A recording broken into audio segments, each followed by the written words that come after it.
Sometimes, certain businesses and services that we grew up with in our lives are forced to board up and close their doors. There are a variety of reasons why this happens. New technologies, companies failing to adapt to future market changes, and sometimes even a scandal. In all of my years though, I have never heard of a business failing because all of its employees belong to a serial killer cannibal cult who murders its customers for its own sick and twisted pleasure.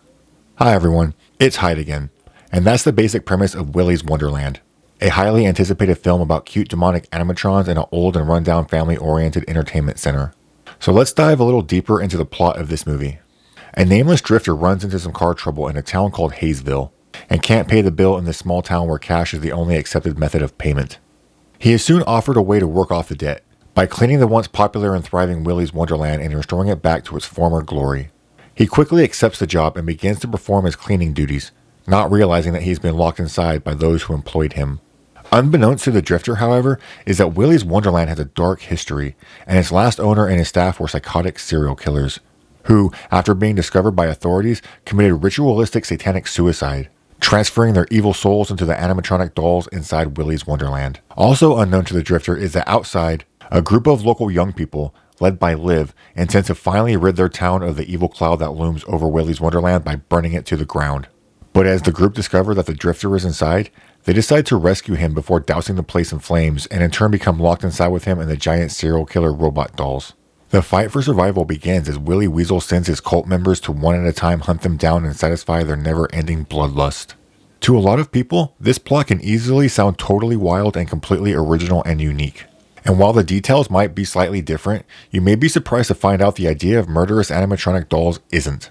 Just a couple of years ago, a film called The Banana Splits Movie was released. Also about killer animatrons and released 2 years before Willy's Wonderland. It seems that the market for deadly animatronic dolls has become crowded in recent years.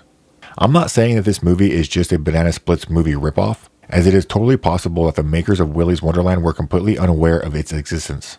But the striking similarity between the two outrageous and bizarre plots is hard not to notice, and makes this unlikely.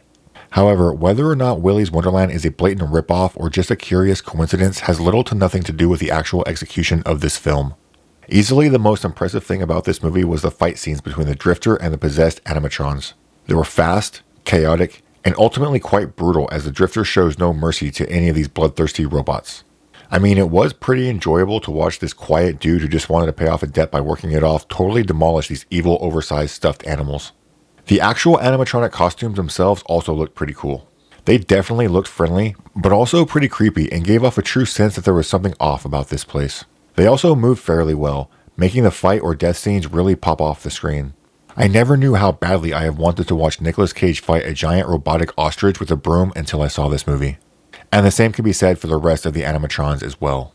However, those were about the only good things that stood out, as virtually everything else was very average. Starting with the story, it wasn't terrible, but it easily was not as fleshed out as it could have been.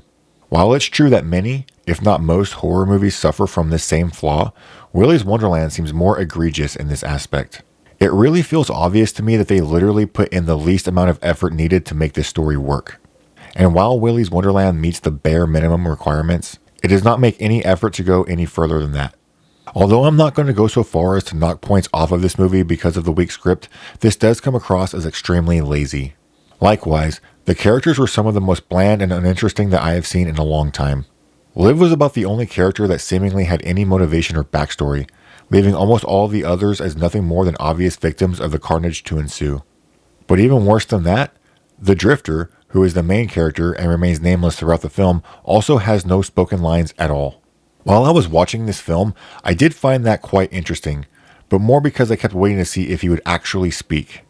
And once the film ended and he didn't, I felt slightly gypped. It seems pretty obvious to me that the filmmakers wanted to focus all of their energy and effort to the animatronics and kill scenes, both human and machine. This part of the film is very well executed, but that in turn makes it a little frustrating that they didn't also use that same drive for any character or story. I was hoping for a lot more, and while this film does do some things well, it wound up to me being a bit of a letdown. And guys, that's going to be it for this review. I hope you enjoyed it. Please don't forget to hit that like and subscribe so you won't miss the next video. And I'll catch you next time right here on Hyde's Horror. Thanks for watching, guys.